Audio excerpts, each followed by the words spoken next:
All right.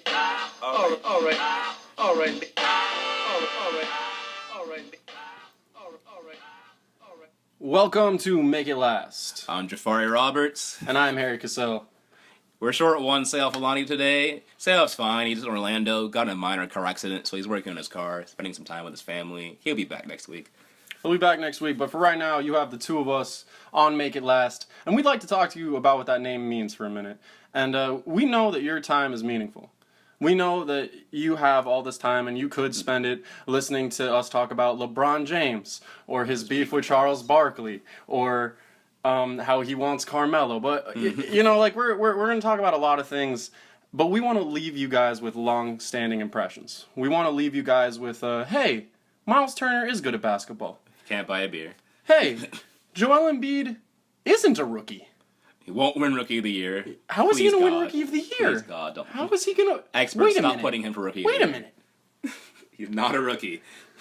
So we're going to start the podcast today going with a bet that Jafari and I had. That Jafari That's right, won. Harry. We had a little bet last week, didn't we? If you weren't watching last week... Jafari is like mischievously like rubbing his hands together like an old-timey villain. Harry, this is the like one he's about time, to tie me to train tracks. This is the one time I've been happy to be a Knicks fan, so let me live it up, man.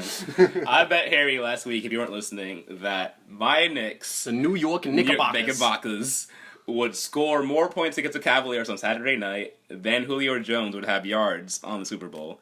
And if you didn't watch any of those games somehow, then New York Knicks, garbage time, 104 points, and Julio Jones, 6 catches, one amazing last catch, 87 yards. $20 in my pocket. Thank you very much. I felt like the second that the Falcons lost the coin toss, I lost the bet. I don't even care. I felt too. I was like, all Falcons fans looked at that and they're like, "Oh no, we just lost the Super Bowl." And I was like, "I just lost $20 to my co-host." Hey, good bet, dude. We're terrible people. I want to talk about the Super Bowl. I want to talk about a couple people's reactions to the Super Bowl because I'm not going to say the network or even the show that I saw it on, but let's just say a particular sports network. A certain network. A particular certain sports host. network. It wasn't Fox. There was a host of multiple shows in a row that it was 21-3, and they looked at it and they were like, "Nah, I'm going to sleep." Don't they get paid? These to are watch people this? that this is their life. This is their job. All they have to do is this. 21-3, and you fall asleep. I'm listening to you talk about the Super Bowl, and you didn't even watch it. As a second-hand account. This is a second-hand person relaying information to me, and I thought it was weird because, you know, him falling asleep in the middle of the Super Bowl was pardoning the interruption. Well, so I will on a particular sports network. You want to talk about the ads? Let's talk about the ads. More importantly, there were some pretty good ads in that Super Bowl. As an advertising major, the Super Bowl ads are my Super Bowl. I look forward to this all year. I love the ads. I think clearly there were two that stood out as the best ones, and that's the Terry Bradshaw Tide ad commercial with the guy from Arrested Development. Where the guy from Arrested Development has to clean his shirt and he's running around. Gronk was in every ad. It's easy to be in every ad when you're not Gronk, in the Super Bowl. And you're not exactly. So that one was very good, and they cleaned his shirt, and he got back to Tide Works.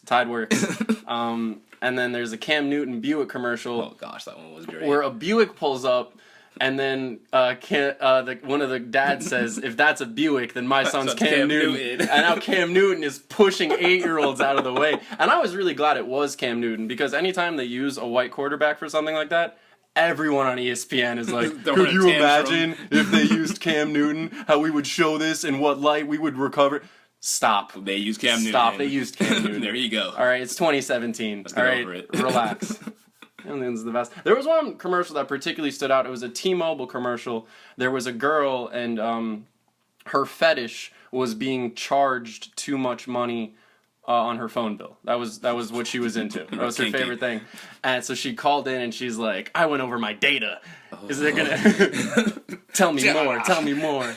And it was weird because it was Louise from Bob's Burgers. That's right. It was the voice of a very popular cartoon, and I watched that show literally the other day, and she was complaining because she lost her pink hat. And I was like, this is the same person that is making sex noises in a T-Mobile commercial. For overages. She came a long way, man. A very long way. Started from the bottom, and now we're in T-Bone commercials.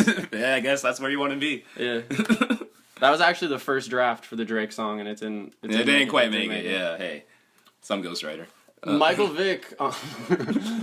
Vick still gets people walking up to him and talking to him about his 2004 Madden character, saying that he was literally a cheat code.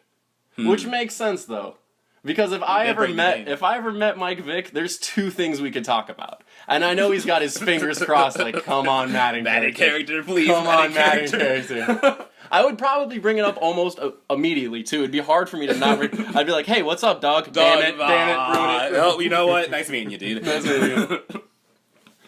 Also, in basketball news this week, Cleveland hosted an array of quote-unquote playmakers in Lance Stevenson, Mario Chalmers, and Kirk Heinrich.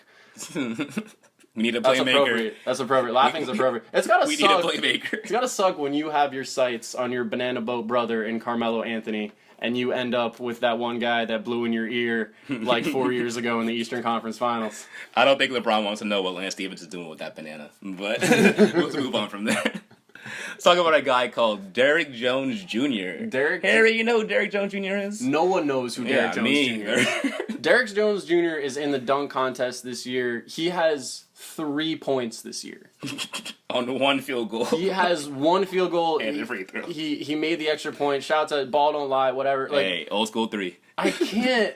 It's starting to look a lot like the Pro Bowl, where they probably asked a bunch of people. And Zach LaVine, he tore his ACL this week. Obviously. But before he tore his ACL, he said no he wasn't going to do it. Right. You know what I mean? Who are you, Zach LaVine? I'm not going to. Who are you? You're not going to do it. Yeah, and then he breaks his ACL. The next, yeah, that's what you get. Is it a coincidence, or did I break his ACL? Probably a coincidence. Probably a coincidence. Magic Johnson recently went out and said that the Lakers are one superstar away from contending, to which we say, of course. Yeah. Throw LeBron James on there, yeah, sure. Yeah, you could put LeBron James on the Nets, and I'm pretty sure they'll figure it out. Speaking of the Nets, and not figuring it out with the Nets. Yogi Ferrell. Yogi Ferrell was in and out of the Nets roster this year. He fluctuated between the end of the bench and the D-League, didn't really play all that well. He was recently picked up on a 10-day contract from, he's on the Mavs now. That's right. In that, he played 4 games. He had 9, 19, 11, and 32. You heard that on right. 9 32. of 11 from 3. These 4 games are all wins, and 2 of them are against the Cavs and the Spurs. Not garbage wins. Very wins. Notable. The best part of this story is if you look up Yogi Ferrell on Wikipedia, his Wikipedia picture is blurry. Hiring all open source code editors. Please, somebody that knows how to do this. It's a blurry picture of him from like 3 years ago. He's in college still. He's in Indiana. We're looking at the picture right now. Yeah. We have it in front of us. Fix this man's picture. We're begging. He's more famous than the guy in the dunk contest. Do you remember Derrick Jones Jr.'s name? No. I'm glad I reminded you. You remember a guy called Yogi, though. We don't just talk about sports here. I'd like to also open it up to a little more pop culture talk. Back in November of 2016, Rolling Stone released the 50 best songs of 2016. Comprehensive list. It's a pretty good list. Not a lot. I very much like J. Cole's album, but it came out in December, so it's obviously not going to be on this list. Right. This list is great. There's the Tribe songs on there. Angels by Chance, one of the Untitled songs by Kendrick. One of them. We couldn't tell you which one, but one of them. Beyonce got the number 1 spot, obviously. Black Beatles. Black Beatles was 10, which is a little ridiculous because all it does is make people do nothing. It makes the song is so exciting. People are like, "Yo, this my jam. Let me stand here for 3 minutes." What is that? Number 10. Meanwhile, Vince Staples is in there with "War Ready." Incredible song, incredible album, but that song is it has an Andre 3000 sample. He just came out with a backpack. This song came out like yesterday. I'm sorry. Don't. It's really good. Vince Staples is killing it. He's tearing it up. If you haven't heard Vince Staples, please look that man up. A great rapper. I also like Schoolboy Q. Schoolboy Q didn't make the list. One thing that really bothers me is Anderson .Paak didn't make the list. Anderson .Paak's album last year was incredible. It was slept on. It was so good. Malibu's so good, and it has the song "Calm Down." Amazing song. Obviously. I think that might be the song of the year, but I'm not. I mean, it won't get it, sadly. No, it's definitely not. I don't know. I'm not Rob Sheffield. He wrote the article. Shout out Rob Sheffield if you're listening.